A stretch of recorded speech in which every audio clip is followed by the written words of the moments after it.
Hello, my name's Scott Anderson and I'm making this video to talk to you about the British Empire exhibition that took place in Wembley in 1924-1925. It was the exhibition to end all exhibitions. It was designed to re-establish the idea of the superiority of the British Empire over all other powers. To some extent it worked, but obviously the British Empire was already on a downwards trajectory, so it didn't perhaps work as well as they thought, but it certainly was an amazing show. As we do today when we hold events like the Olympics, countries try and provide buildings for their various events that are going to be of use in the future. We did that when we had the recent Olympics in this country. However, in Wembley in 1924-1925, the building that really sticks with most people's thoughts and probably is one of the few reasons why people ever go to Wembley, my apologies to the inhabitants of Wembley, is Wembley Stadium.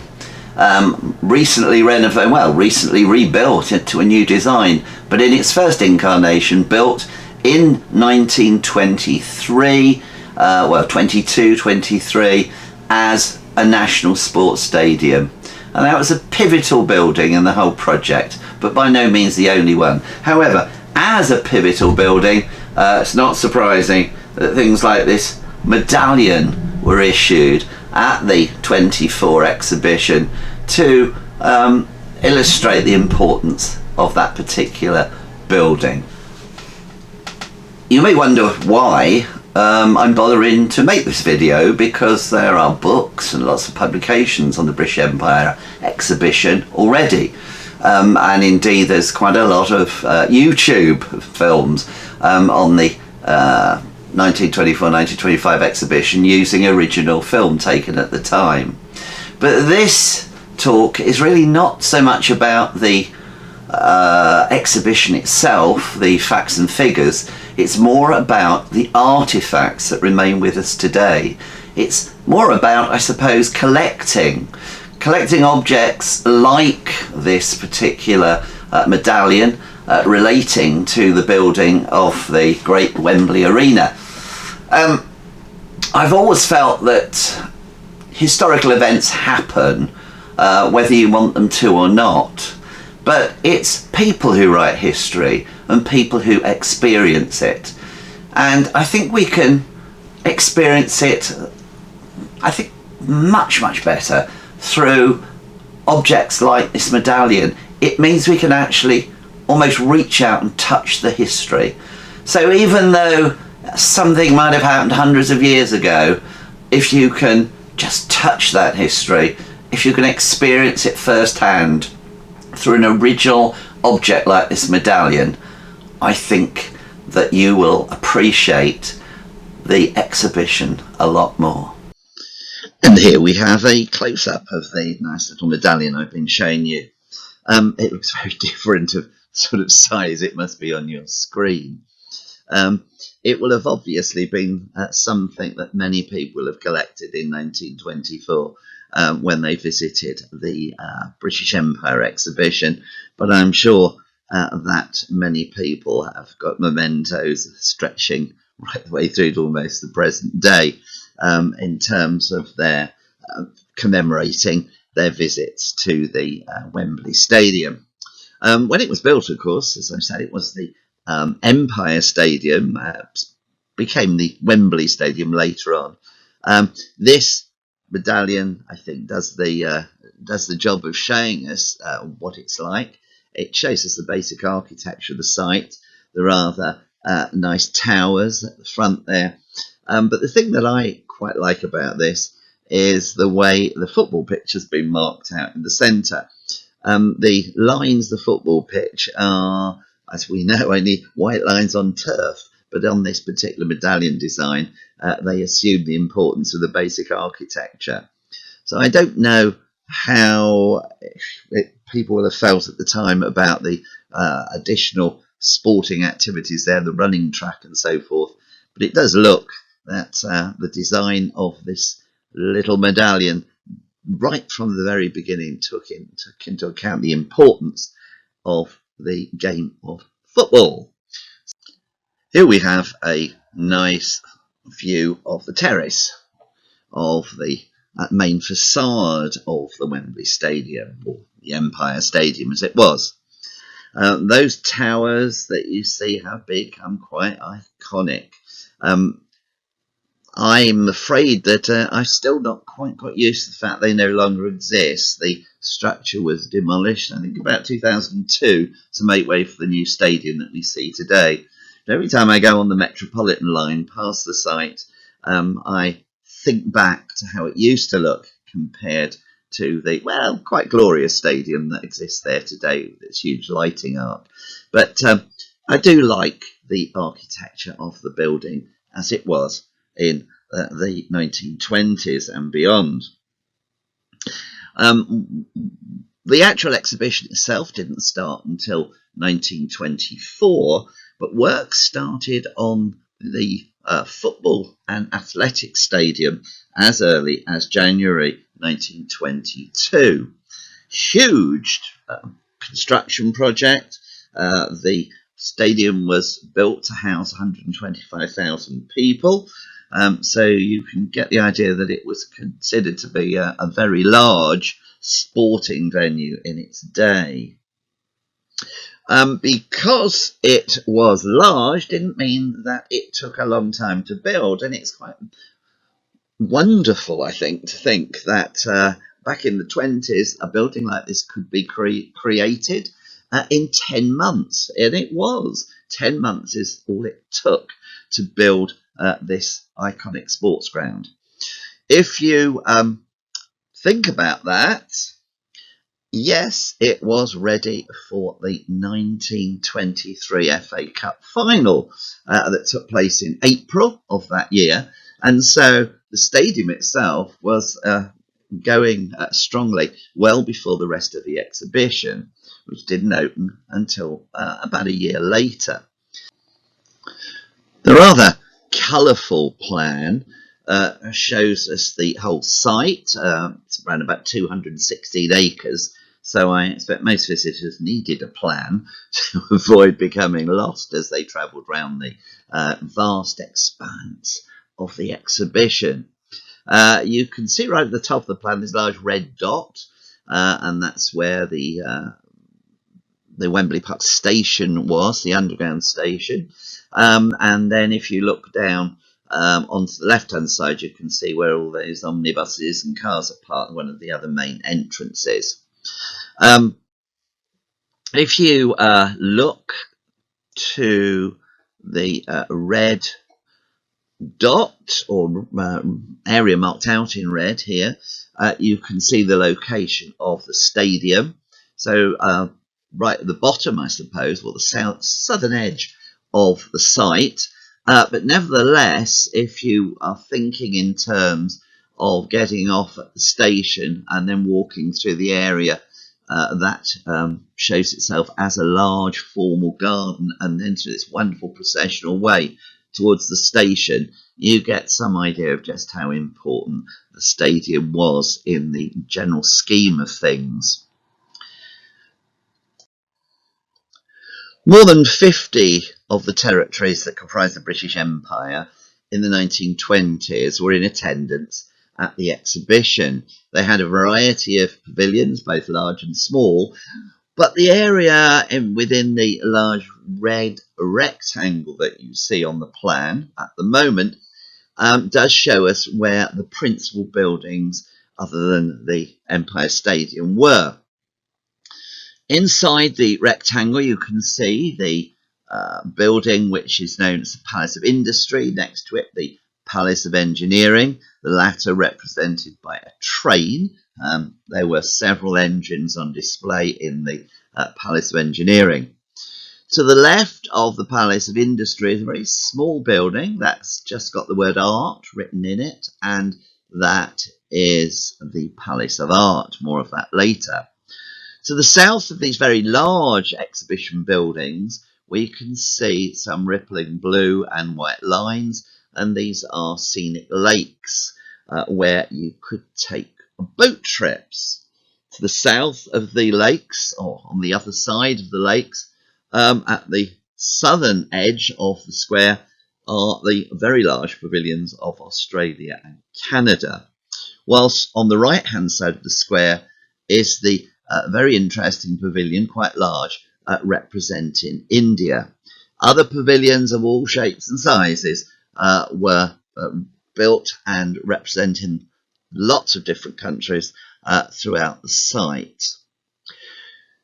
To the right of the large red rectangle, you can probably see a red circle, and this gives us the location of one of the most important buildings at the exhibition. This is the HM Government Building, and this stressed the importance not just of the overseas territories, but of Britain itself, and in particular the history of the empire, albeit from a British point of view.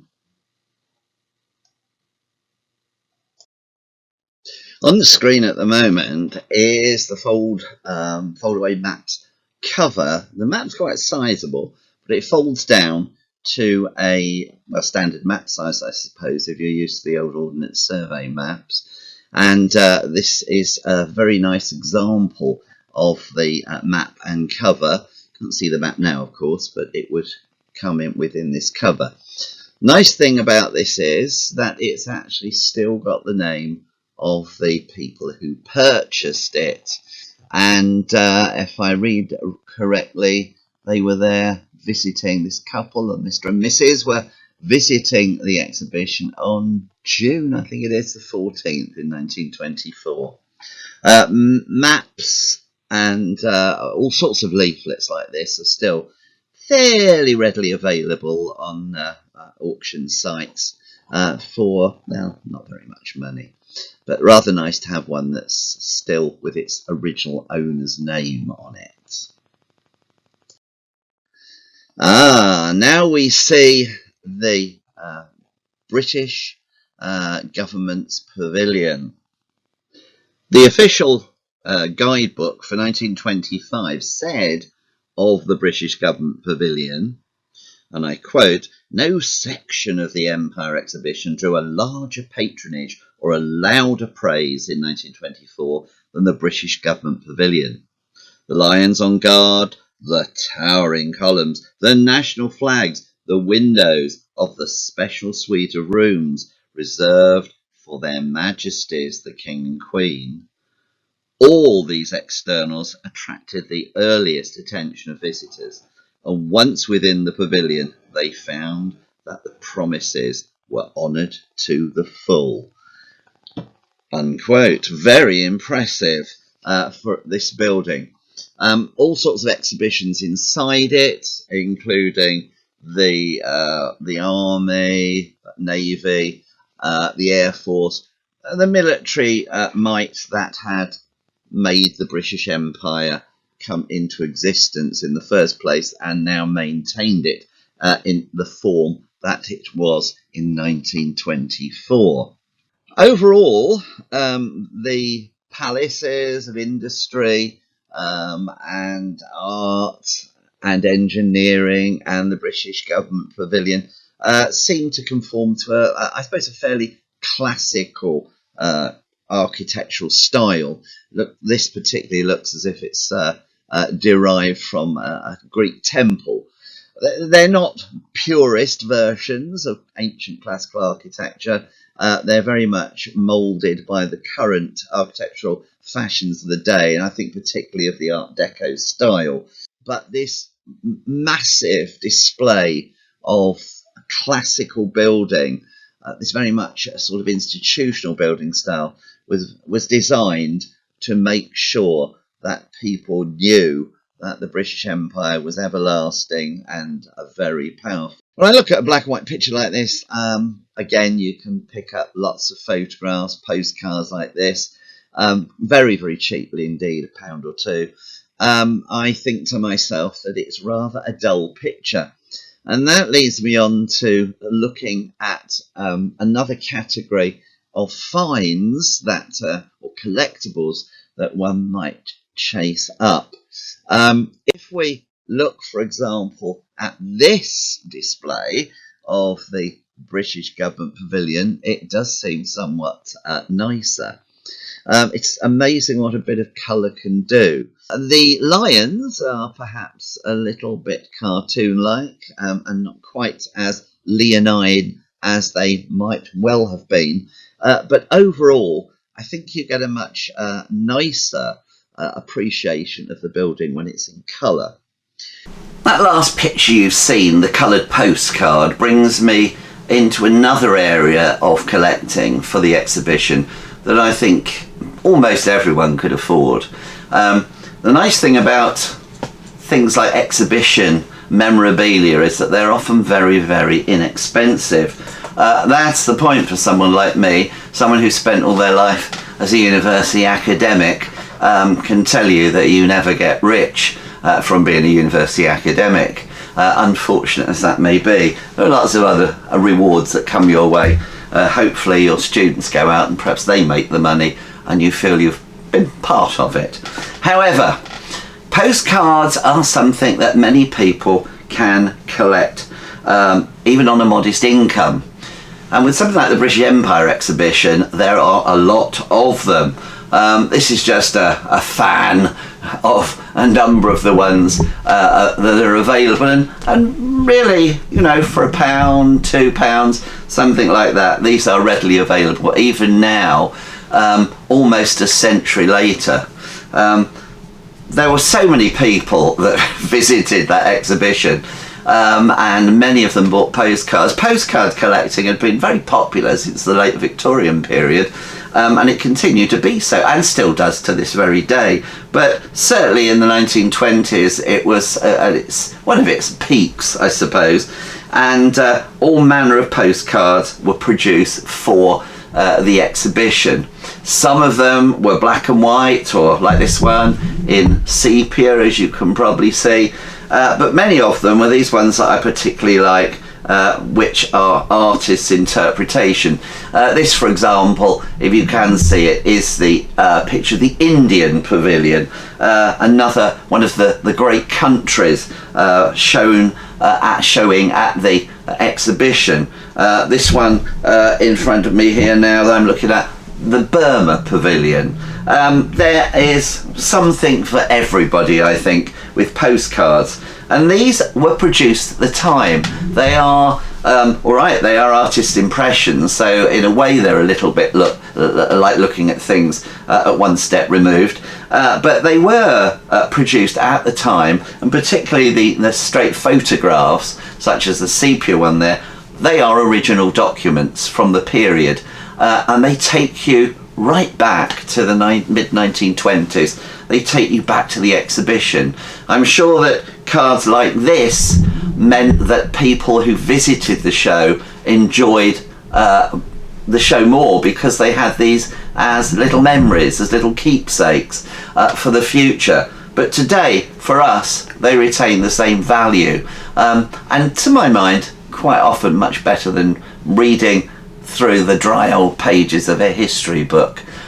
This is the sort of thing that brings history to life for me.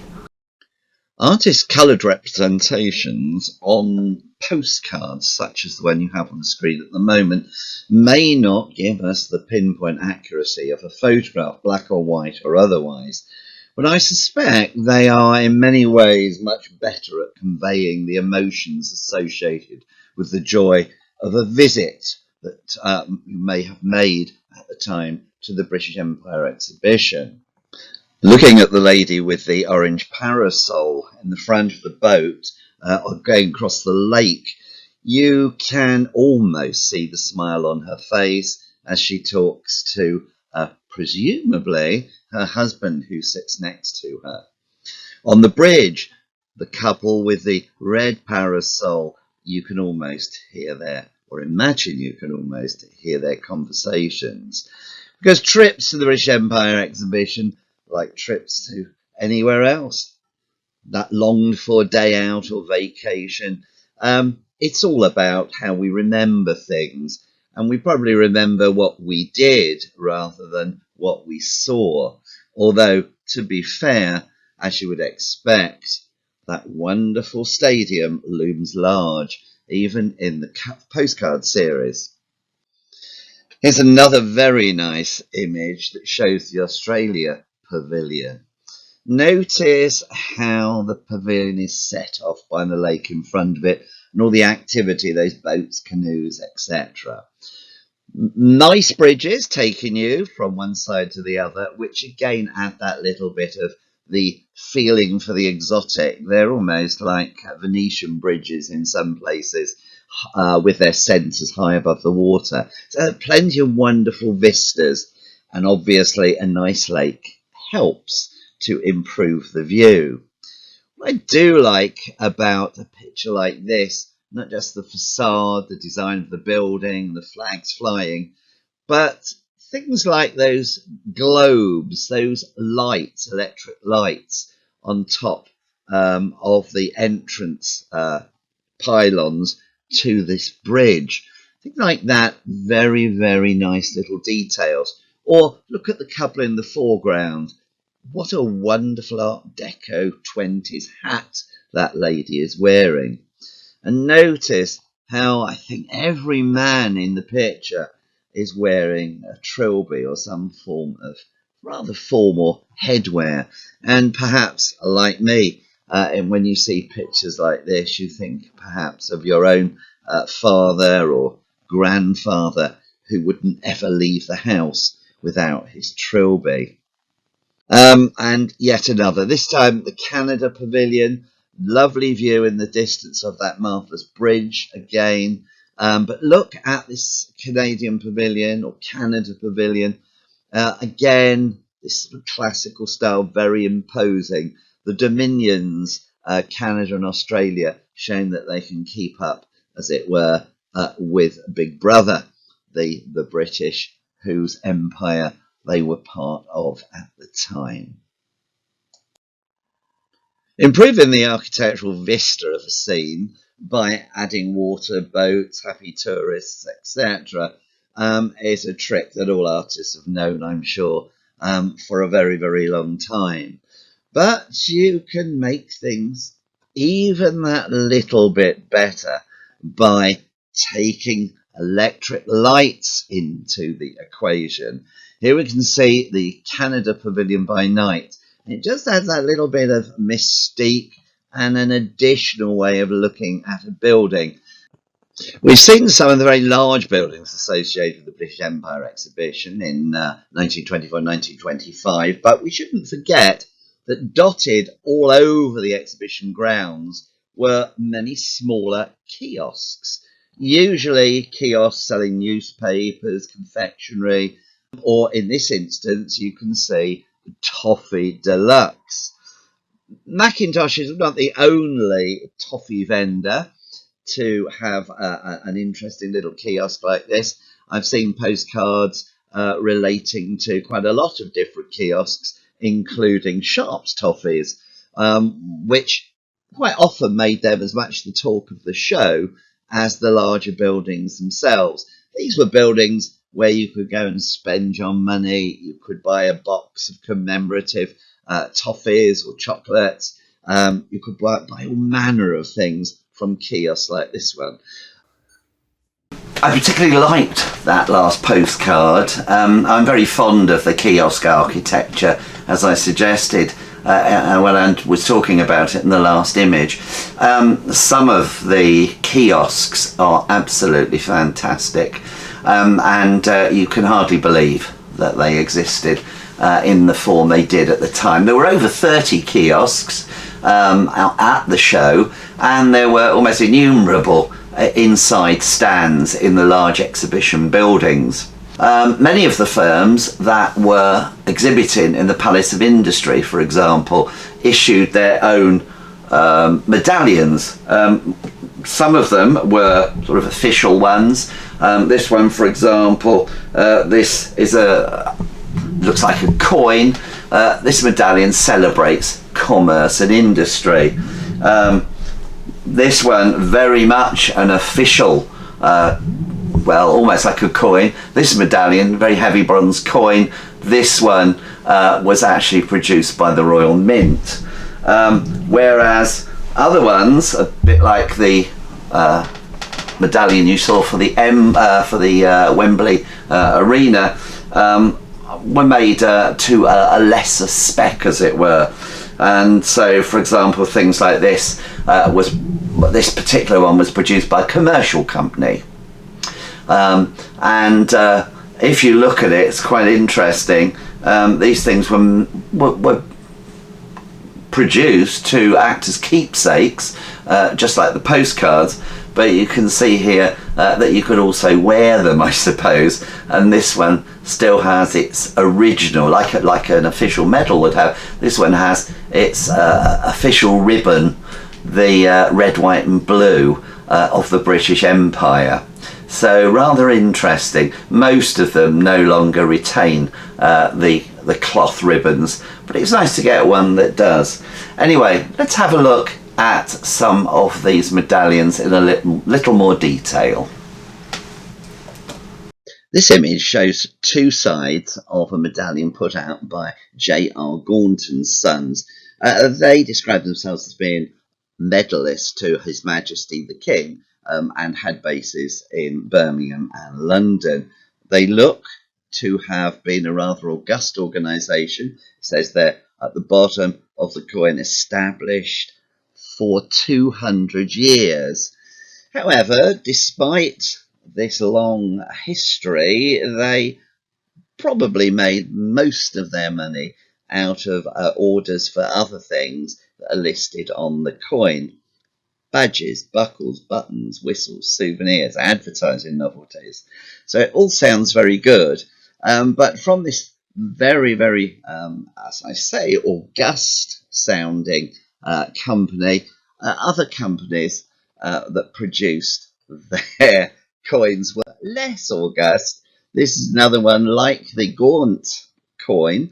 This features the Herrick lion, the lion designed by Herrick, which was to be seen all over the British Empire exhibition.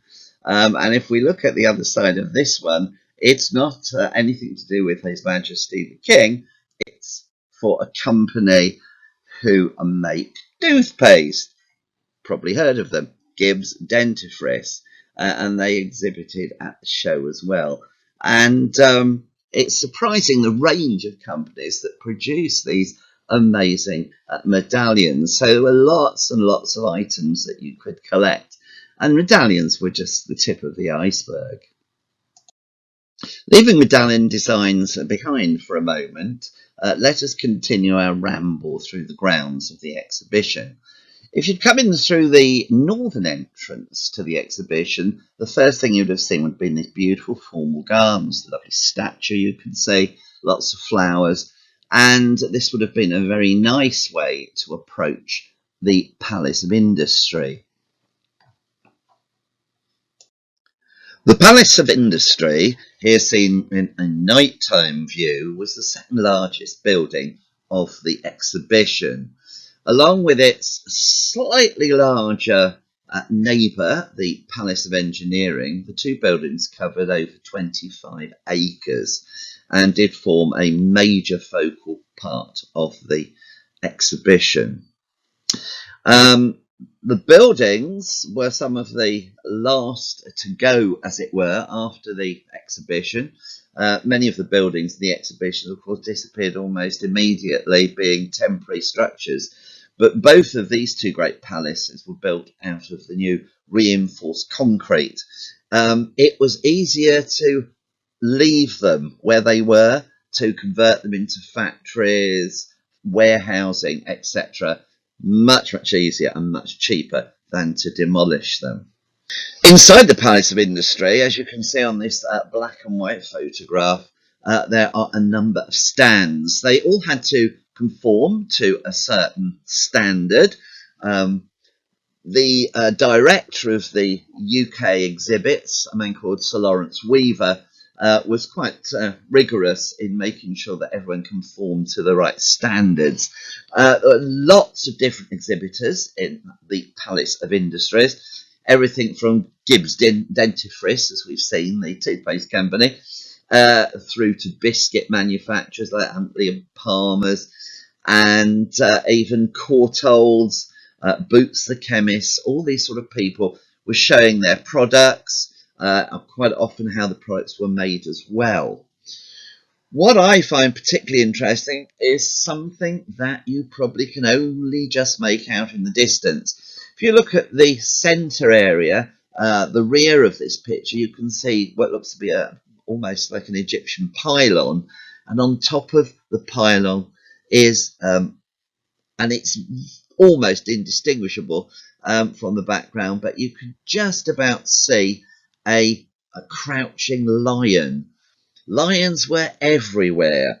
On all the literature was the lion designed by J.C. Herrick. You've already seen some examples of that.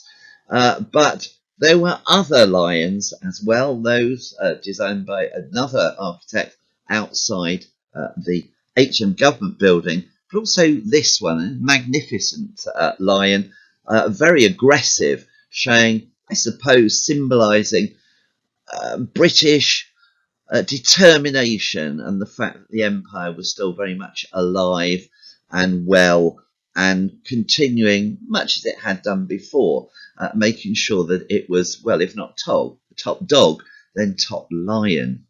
The lion on top of this pylon, as it were, is, of course, designed not by Herrick. Herrick lion is quite a friendly looking creature. This one is much more stylised and designed by a chap called Percy Metcalfe. Having seen the interior of the Palace of Industry, it seems only fitting that one should look at this wonderful medallion struck to commemorate industry and commerce at the British Empire exhibition in 1924. You can see the architecture of industry on the right-hand side. On the left-hand side of the image, we can see this magnificent and somewhat stylised lion. Lots of lions at the British Empire exhibition, of course. The J.C. Herrick lion, which we've mentioned before. But this is another one of those shall we say, more realistic, but certainly perhaps more menacing lions, which was designed by Percy Metcalfe for this particular medallion. We can just about see the initials that refer to the designer, Percy Metcalfe. I've added the white circle there so you can see quite clearly the PM, which are the designer's initials, which appears on both sides of the coin. My favourite design for a medallion at the British Empire exhibition is this one by Percy Metcalfe. Metcalfe was trained in Leeds at the School of Art and subsequently went on to the Royal College of Art, where he decided to take up sculpture and object design. Some of his designs for medals and coinage are well known, in particular the series that he produced in 1928, the first coinage for the Irish Free State. This one, however, is one of his very, very best designs. It combines all the latest in Art Deco stylisation. When you look at this very vital, vigorous lion, and the stylisation of the mane, you start to really see a move away from the traditional images of lions, such as those in Trafalgar Square. In the background, of course, to back up the power of the lion, we have the grandest building, perhaps, of the exhibition, and that is, of course, the Wembley Stadium. Those iconic towers that we looked at the beginning of this talk. Metcalfe certainly excelled himself here, and there is a letter held by the National Records Office from Sir Lawrence Weaver to Mr. R.A. Johnson of the Royal Mint. Weaver not only really controlled all the British exhibits at the British Empire exhibition, but also was instrumental in founding the Ashtead Pottery Company at 1923. It lasted through to about 1935, when Weaver died rather prematurely. And he was very keen on design. So it's not surprising that he was quite pleased with the design he commissioned from Percy Metcalfe. The letter from Weaver to Johnson reads as follows. Dear Mr. Johnson, many thanks for your letter of the 19th. It's dated the 21st of May, this particular letter, 1924. So many thanks for your letter of the 19th instant, which, with samples of the medals, which I think look really beautiful. And then he goes on to say, Metcalfe's lion seems to me a triumph. And was he wrong? No, I don't think he was. This really is the design that was perhaps the most outstanding of all at the British Empire exhibition.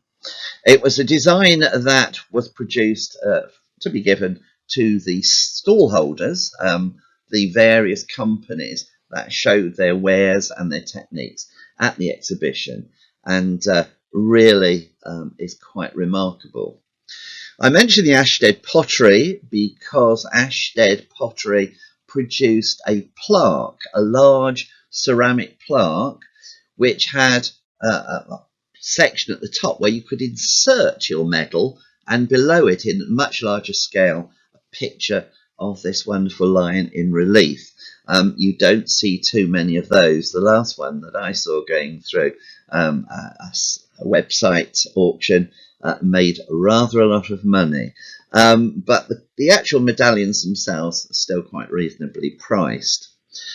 We can, if you haven't spotted it, we can have a look at Metcalfe's initials just behind the front paws of this magnificent lion. And there they are. No mistaking who the designer of this particular medallion was. Moving on and continuing a little bit in the thread of what we've just been talking about, let's just have a little bit of a think about the Palace of Arts. As you can see here, this is for 1925. It's the illustrated souvenir of Palace of Arts. So it's not the 1924 version, it's the 1925. And on the outside cover, as with virtually all the stationery that you see coming out of the exhibition, it has the Herrick lion. If you had visited the Palace of Arts in 1925, not only would you see a great many paintings, but there was also a section dedicated to the decorative arts.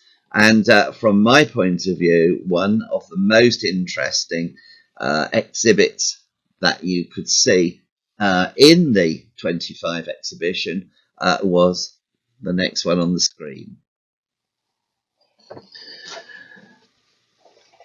This is a lion in glazed pottery designed by, guess who, Percy Metcalfe, and executed by the Ashtead Potters Limited.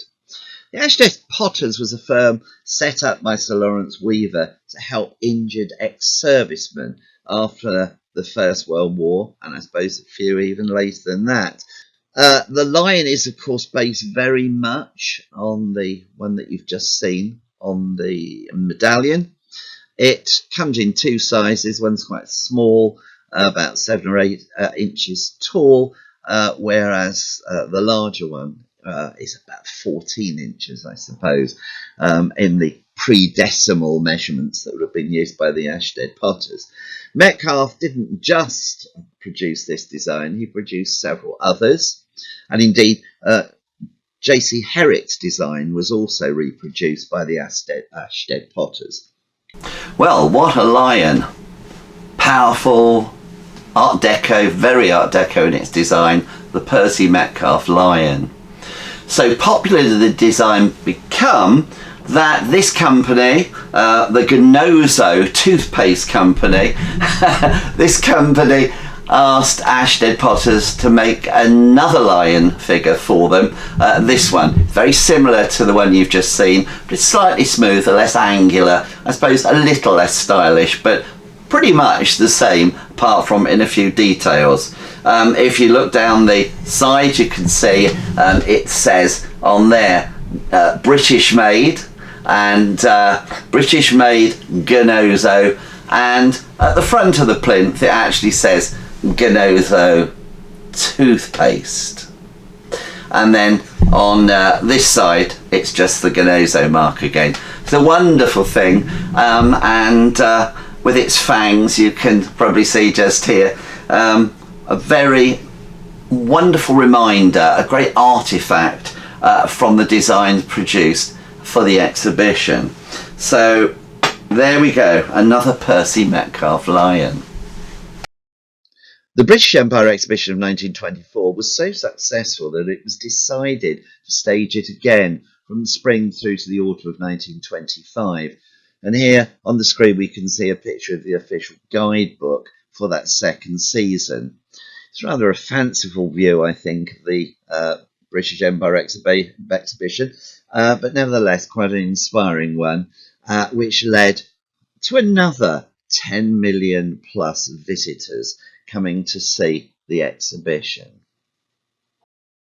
The 1925 season saw the introduction of several new amusements and entertainments, such as London Defended, which was a series of air displays that took place throughout May for 6 nights a week. Planes painted red and bedecked with white fairy lights were picked up as they flew over the Wembley arena by searchlights, and fake bombs and explosions took place. It must have been really very exciting indeed. The amusement park covered a vast area of the exhibition. In 1925, there were lots of new things to see. There were new rides, there were refurbished rides, lots of new potential. Good place to take the children. Though, as you can see in this sepia postcard, there are a lot more adults visiting the amusement park and then there are children. Perhaps there's a few in the bottom right-hand corner there. I think this is very impressive and very Art Deco looking amusement park entrance. On the screen at the moment we can see an artist impression in black and white of the entrance to the amusement park for the British Empire exhibition. Nice to spot a few things like the tea room on the left-hand side there, and a sign for cloakrooms. Fortunately, I think this is a nicer day in terms of the climate than that which we've just seen, but it still looks a little bit drab, perhaps, in black and white. So let's just change it to colour and see the improvement. Inside the amusement park, you can see an absolute wonder of things to do. It doesn't look very crowded there, but it does remind one of, I suppose, personal experiences of visiting places like Disneyland. And there would have been times in the height of the summer, I'm sure, and in the school holidays, when the crowd, or the weight of the crowd, is absolutely enormous. It would have been rather difficult to move, I think. As you can see, there was even a small mountain built into the amusement park. Although it was great for children, it was also great, I'm sure, for adults. And the adults, of course, also had the opportunity to go along in the evening when the additional advantage of electric lighting must have made things much more exciting. You can see one of the roundabouts here, and there were number of roundabouts. You can still see on the right hand side fairy lights running up and down one of the fake mountains that there are supposed to have been at the time. So it looks very exciting, and looking at the warm glow on the spectators, you can see they're all having a lovely time. Well, that's almost the end, I'm afraid. We've just finished looking at that wonderful roundabout. Nice evening out at the British Empire exhibition. However, if you were wanting a little bit more of a sedentary visit, and didn't want to go on the rides or pound through all those wonderful palaces of this, that and the other, you might want to go shopping either at the kiosks that I've mentioned earlier on, or at the many other stands in the exhibition. Many of the stands were selling things, just like the kiosks, and of course, as Ashtead, Potters had a stand to sell their wares, so did a number of others, companies like Goss China, for example. And many of these, particularly ceramics firms, were selling things like this, which has a wonderful design on the front, and this commemorative china. It shows us Britannia with a shield with a Union Jack. It has a ship from the Royal Navy, and it also has all the industry that the country has to support things like national wealth, the Navy, etc. And then the whole thing surrounded by the flags of Britain and the Empire. So really lots of stuff like this. This is a small plate, and something like this today you can still pick up for £2 or £3. There were similar crested vases, ashtrays, even some strange models, for example, of various animals and things like this. So some of you who are interested in collecting crested china, well, perhaps you'd give the British Empire exhibition a thought. It wasn't just china that you could buy. We've already seen the postcards, for example, and the medallions, but there were metal goods as well. So, for example, you could buy ashtrays embossed with the Herrick British Empire lion, for example. You could buy almost like cannonball shaped brass tea caddies put out by Lipton's, the tea company. There are all sorts of things you could buy, and many of them really costing very little. And I'll show you this wonderful little thing that I bought recently. This little monkey figure was also produced for the British Empire exhibition. Something just simple and probably quite cheap at the time to buy, to remind you of what I hope has been a wonderful visit today, but also a wonderful visit for the people who actually went to the exhibition in either 1924 and 1925. So, a wonderful concept of empire was put forward in the 1920s, but essentially, I suppose, really feeling as if it was, for all its Art Deco touches, still feeling as it was a little bit Victorian. This is nothing to do with the British Empire exhibition. This is the 1938 Empire exhibition in Glasgow, and I think if we can just zoom in on that, we can see that very modern, almost science fiction looking building. Things had changed quite dramatically between 1925 and 1938. So thank you for watching this video. I hope you've enjoyed it, and it's fairly new, my channel, but if you would like to keep an eye on the Scott Anderson Art and Design History channel, we'll have some more for you, I hope, in the near future. So thanks once again. Enjoy your collecting. Bye.